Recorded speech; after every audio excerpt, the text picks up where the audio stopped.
Hello guys. मेरा नाम अंकित है और मैं यहाँ पर एक नई वीडियो लेकर के आया हूँ जिसमें मैं आपको new India assurance company limited के द्वारा अभी 16 दिसंबर 2024 को जारी एक नोटिफिकेशन के बारे में बात करूँगा। ठीक है। अभी आप यहाँ पर देख सकते हैं मेरे सामने वही नोटिफिकेशन पूरा खुला हुआ है। अभी इसी नोटिफिकेशन पर हम डिटेल में बात करने वाले हैं। जो new India assurance company limited है इसने 500 असिस्टेंट पदों पर भर्ती के लिए अभी अपना एप्लीकेशन फॉर्म जारी किया है। ठीक है। न्यू इंडिया एश्योरेंस कंपनी की अगर हम बात करें तो एक public sector general insurance company है, यानी कि सामान्य बीमा कंपनी है भारत के अंदर और भारत सरकार का ही पार्ट है, यानी कि सरकारी उपक्रम है। और अभी इसने 16 दिसंबर 2024 को एक नोटिफिकेशन जारी किया था और 500 असिस्टेंट पदों की भर्ती के लिए इसमें आवेदन पत्र बुलाए थे। ठीक है। अगर हम सबसे पहले सहायक पदों की भर्ती की बात करते हैं तो जो एक कंपनी यानी कि न्यू इंडिया है, इसमें जो सहायक पदों की भर्ती होती है वो स्टेट वाइज होती है, यानी कि अलग अलग स्टेट में अलग अलग वैकेंसीज निकल के आती हैं। और उसके साथ ही हर एक स्टेट की अपनी लैंग्वेज होती है। एक बंदा चाहे वो किसी भी स्टेट से हो, किसी भी स्टेट में जाके अप्लाई कर सकता है। बस मेन चीज़ ये होती है कि उसको वहाँ की लैंग्वेज आनी चाहिए। अगर हम अंडमान एंड निकोबार की बात करें तो उसके सामने उसकी लैंग्वेज लिखी हुई है। आंध्र प्रदेश की बात करें तो उसके सामने उसकी लैंग्वेज लिखी हुई है। अगर मैं इन शॉर्ट बोलता हूँ कि मैं अगर उत्तर प्रदेश का रहने वाला हूँ और मैं चाहता हूँ कि मैं आंध्र प्रदेश में फॉर्म भरूँ तो मुझे तेलुगु आनी चाहिए, क्योंकि इसमें होता क्या है, इसकी जो रिक्रूटमेंट प्रोसेस है जिसके बारे में अभी हम आगे बात करेंगे, उसमें एक सेक्शन आता है, एक पार्ट ऐसा होता है रिक्रूटमेंट प्रोसेस का जहाँ पर लैंग्वेज का नॉलेज चेक किया जाता है। ठीक है। यानी कि आपको वो भाषा बोलनी आती है या नहीं आती है उस स्टेट की, वो जांचा जाता है और वो ज़रूरी होता है इसमें। ठीक है। तो इसी वजह से आप किसी भी स्टेट से फॉर्म तो अप्लाई कर सकते हैं, पर एक बार जांच लें कि आपको वहाँ के लैंग्वेज की जानकारी हो। ठीक है। तो अभी हम बात करते हैं वैकेंसीज़ की। इसमें अगर हम बात करें तो टोटल 500 वैकेंसीज़ निकली हैं। उत्तर प्रदेश की अगर हम बात करें तो उसमें 24 वैकेंसीज़ हैं। ठीक है। वहीं अगर हम बात करते हैं सबसे अधिक वैकेंसीज़ की तो महाराष्ट्र में 105 वैकेंसी है, कर्नाटका में 50 है, केरला में 40। ठीक है। इसी प्रकार से गुजरात में 50 वैकेंसीज़ हैं। ओके। इसी प्रकार से हर एक स्टेट का अपना अपना वैकेंसीज़ है, आप यहाँ से नोटिफिकेशन में देख सकते हैं। अगर हम बात करते हैं एप्लीकेशन फॉर्म की शुरुआत कब हो रही है तो मेरे भाई 17 तारीख से फॉर्म की शुरुआत हो रही है और लास्ट डेट जो फॉर्म की है 1 जनवरी है, यानी कि 17 दिसंबर से लेकर 1 जनवरी तक आप अप्लाई कर सकते हैं। इसके साथ ही इन्होंने मेरे भाई क्या किया है, आपको प्री एग्ज़ाम की डेट भी दे दी है। 27 जनवरी को आपका प्री एग्ज़ाम होगा। एग्ज़ाम होने के 1 महीने के भीतर आपका रिज़ल्ट आ जाएगा, यानी कि फरवरी में आपका रिज़ल्ट आएगा और उसके बाद आपका जो मेंस एग्ज़ाम है वो कब होगा, 2 मार्च को मेंस का एग्ज़ाम होगा। ठीक है। आपको एडमिट कार्ड जो होंगे वो 7 दिन पहले आपके डेट ऑफ एग्ज़ाम से मिल जाएँगे। ठीक है। अगर हम बात करते हैं आगे, इसमें न्यू इंडिया एश्योरेंस कंपनी में एलिजिबिलिटी क्राइटेरिया क्या है। अगर आप इसमें असिस्टेंट पद के लिए अप्लाई करते हैं तो आपका एलिजिबिलिटी क्राइटेरिया क्या होना चाहिए। सबसे पहला नेशनैलिटी की जो बात करते हैं, आप यहाँ से पढ़ सकते हैं, आप सिटीजन ऑफ इंडिया हो सकते हैं, नेपाल से, भूटान से, जो भी है इसमें हमारे पास डिटेल दिया हुआ है, आप यहाँ से अपने पढ़ सकते हैं। ठीक है। लेकिन अगर हम बात करते हैं एज की, तो इसमें जो मिनिमम एज है वो 21 साल है, मैक्सिमम एज 30 साल है, लेकिन 1 दिसंबर 2024 तक। ठीक है। 1 दिसंबर 2024 तक आपकी जो मिनिमम एज है वो 21 साल हो जानी चाहिए और मैक्सिमम एज 30 साल से अधिक नहीं होनी चाहिए। ठीक है। इसके अलावा अगर आप और भी ईज़ी चाहते हैं तो आपका जो जन्म डेट है, यानी कि जो आपकी डेट ऑफ बर्थ है, वो 2 दिसंबर 1994 से लेके 1 दिसंबर 2003 के बीच में अगर है तो आप क्या कर सकते हैं, इस पद के लिए आवेदन कर सकते हैं। ठीक है। इसके अलावा यहाँ पर अपर एज लिमिट के अंतर्गत मेरे भाई क्या दिया हुआ है, कैटेगरी वाइज कुछ अपर एज रिलैक्सेशन भी दिया हुआ है, जिसमें शेड्यूल्ड कास्ट हुआ, OBC with non creamy layer certificate. मेरे भाई ये बहुत मेन है। ठीक है। जो भी ओबीसी के कैंडिडेट्स हैं वो इस बात को ध्यान रखें। ओबीसी अगर वो अप्लाई करते हैं तो उसमें एनसीएल सर्टिफिकेट चाहिए होगा, जो बहुत ज़रूरी होता है। ये मेरे भाई सभी लोग बहुत अच्छे से ध्यान दें इस चीज़ का। ठीक है। अगर हम बात करते हैं रिलैक्सेशन की, ठीक है, तो वो S C S T and OBC, OBC with non creamy layer applicable होगा। ठीक है। अगर हम बात करें एजुकेशन क्वालिफिकेशन की तो मेरे भाई 1 दिसंबर 2024 तक आपको किसी भी विषय में इन एनी डिसिप्लिन क्या चाहिए, ग्रेजुएशन चाहिए। ठीक है। मिनिमम क्वालिफिकेशन क्या है, आप ग्रेजुएट होने चाहिए। किसमें, किसी भी विषय में 1 दिसंबर 2024 से पहले पहले आपका रिजल्ट आ जाना चाहिए। इसके अलावा जो कैंडिडेट होगा उसको इंग्लिश भी पढ़ी हुई होनी चाहिए। एसएससी लेवल पे, एचएससी लेवल पे, इंटरमीडिएट पे या फिर ग्रेजुएशन लेवल पे, मतलब इंग्लिश उसने पढ़ी हो अपनी लाइफ में। मेन चीज़ ये है, ठीक है। 1 दिसंबर 2024 से पहले आपका क्या होना चाहिए, जो सर्टिफिकेट है इन प्रूफ ऑफ पासिंग, यानी कि आपका जो एग्ज़ाम है, यानी कि ग्रेजुएशन जो है वो आप पास कर चुके हैं, आपका जो फाइनल ईयर का मार्कशीट है वो 1 दिसंबर 2024 से पहले का होना चाहिए, ठीक है। इसके अलावा इन्होंने बहुत देखो इंपॉर्टेंट लाइन जिसकी मैं बात कर रहा था, knowledge of reading writing and speaking of regional language, यानी कि जो क्षेत्रीय भाषा होगी, जैसे उत्तर प्रदेश का हिंदी है, तो उसमें आपको पढ़ना आना चाहिए, उसमें आपको लिखना आना चाहिए, उसमें आपको बोलना भी आना चाहिए, और ये जांच किया जाता है फाइनल सिलेक्शन से पहले ही चीज़ होती है, ठीक है। अब हम अगर आगे बढ़ते हैं यहाँ पे, ठीक है, तो यहाँ पर कुछ एक जानकारियाँ दी गई हैं, जैसे एक्स सर्विसमैन किसको माना जाएगा, पीडब्ल्यूबीडी के अंतर्गत जो लोग होंगे उनके लिए दिए गए गाइडलाइंस, ठीक है। फिलहाल हम हमारी गाइडलाइंस पे चलते हैं। हम चलते हैं यहाँ पर सिलेक्शन प्रोसीजर पे, ठीक है। अगर हम सिलेक्शन प्रोसीजर की बात करें तो इसमें हमारा प्रिलिमिनरी एग्जाम होने वाला है, सॉरी प्री एग्जाम होने वाला है। मेरा प्रोनाउंसिएशन थोड़ा बेकार है उसके लिए माफ़ी चाहता हूँ, ठीक है। जो प्री एग्जाम है इसमें ऑनलाइन ऑब्जेक्टिव एग्जाम होता है, यानी कि टिक मार्क वाला होता है, लेकिन इसमें नेगेटिव मार्किंग भी होती है, ठीक है। टोटल 100 नंबर का मार्क्स 100 नंबर का होने वाला है।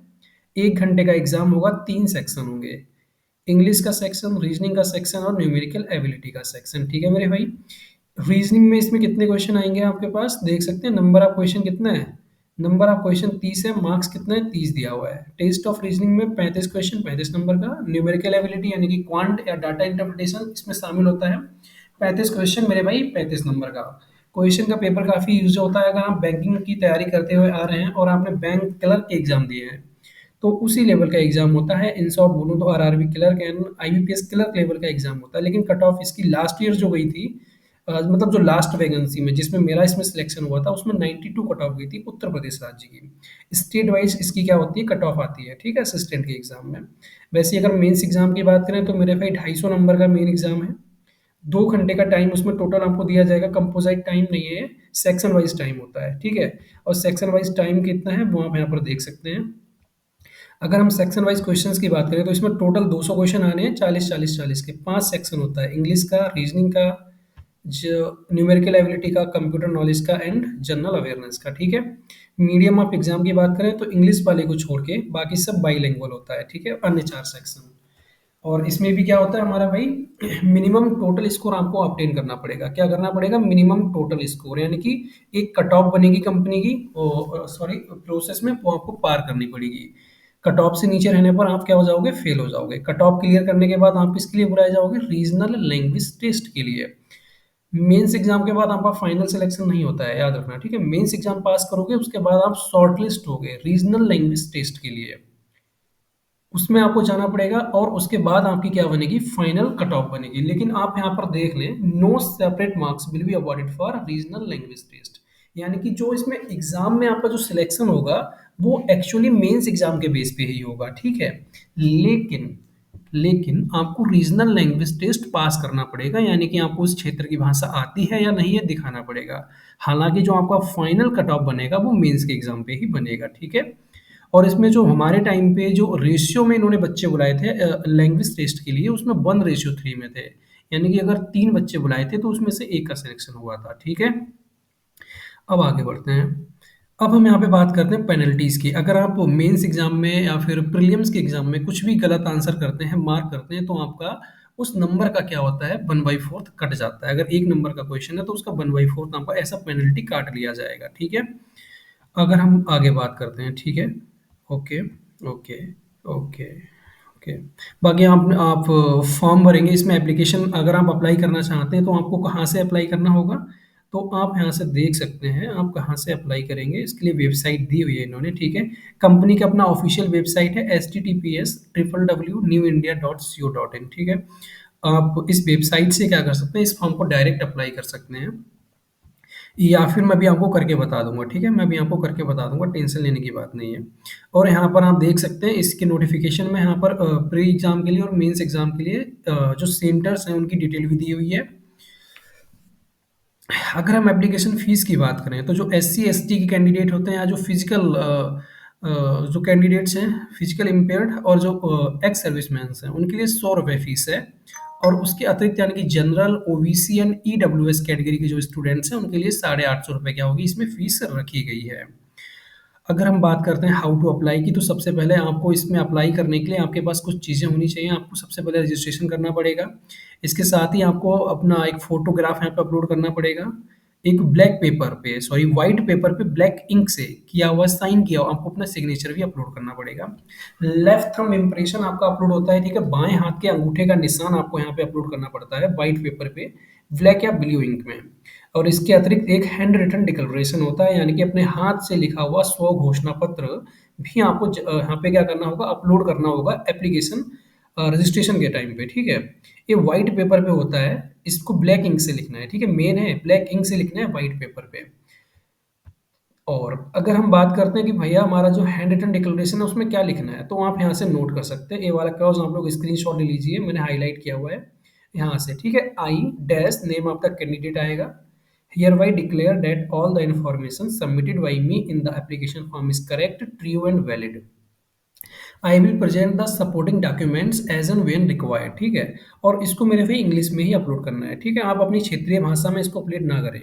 जब आप एप्लीकेशन फॉर्म भर रहे होंगे तो इसको इंग्लिश में लिखना है जैसा ही लिखा हुआ है, ठीक है? यहाँ पर बस जो ये ब्लैंक स्पेस है इसमें अपना नाम लिख देना है और इसको सेम ऐसा ही अपनी हैंड राइटिंग में लिख के अपलोड कर देना है, ठीक है? और अगर हम बात करते हैं पेमेंट की, तो ऑनलाइन पेमेंट जो मोड आजकल यूज़ होते हैं कार्ड से, नेट बैंकिंग के माध्यम से, क्रेडिट कार्ड, डेबिट कार्ड या फिर यूपीआई करके भी आप अपना पेमेंट यहाँ पर पे कर सकते हैं। अगर हम एप्लीकेशन प्रोसीजर की बात करें, सबसे पहले कंपनी की वेबसाइट पे जाइए। यहाँ से आप अगर नोटिफिकेशन आपने डाउनलोड किया हुआ है तो वहाँ से आप डायरेक्ट इस पे क्लिक करेंगे और यहाँ से क्या करेगा, आपको यहाँ से एक नई क्या मिल जाएगी, वेबसाइट में आप पहुँच जाएँगे। मैं आपको पहुँचा कर दिखाता हूँ। यहाँ पे मैंने क्लिक किया तो मैं यहाँ से क्या आ जाऊँगा, वेबसाइट खुल जाएगी।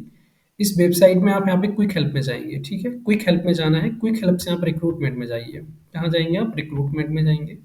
वेट कीजिए, ये देखिए असिस्टेंट रिक्रूटमेंट एक्सरसाइज 2024, इसमें आप क्लिक करेंगे। यहाँ पे आपका एडवर्टाइजमेंट इंग्लिश में है, हिंदी में है। तीसरा ऑप्शन आप देखिए click here to apply online, आप इस पे क्लिक करेंगे, आप एक नई वेबसाइट पर रीडायरेक्ट हो जाएंगे। और एक कुछ जानी पहचानी सी वेबसाइट है, अगर आप लोग बैंकिंग क्षेत्र के फॉर्म भरते हैं, बैंकिंग सेक्टर की तैयारी करते हैं, ठीक है? तो आईबीपीएस की वेबसाइट है, इसी में आपका यहाँ पर क्या होता है, फॉर्म भरा जाता है। यहाँ पे डिटेल देख लीजिए। कमिशमेंट ऑफ ऑनलाइन एग्जाम 17 दिसंबर, क्लोजर होगा 1 जनवरी को, ठीक है? एडिट कर सकते हैं आप 1 जनवरी तक अपना एप्लीकेशन। जो लास्ट डेट प्रिंट करने का होगा वो 16 जनवरी होगा। गाइस मैं आप लोगों को बोल देता हूँ, अगर आप लोग इस फॉर्म को भरते हैं तो कृपया करके इसको प्रिंट अवश्य ले लें, क्योंकि आपका बाद में क्या होता है, चाहे आप कोई सा भी फॉर्म फिल करते हो, किसी भी एग्जाम के लिए करते हो, एप्लीकेशन डॉक्यूमेंट वेरिफिकेशन के टाइम पे मांगा जाता है। इसके अलावा अगर ऑनलाइन फ़ी पेमेंट की डेट की बात करें तो 17 तारीख से लेके 1 तारीख के बीच में आपको फ़ी पेमेंट भी करना होगा, ठीक है?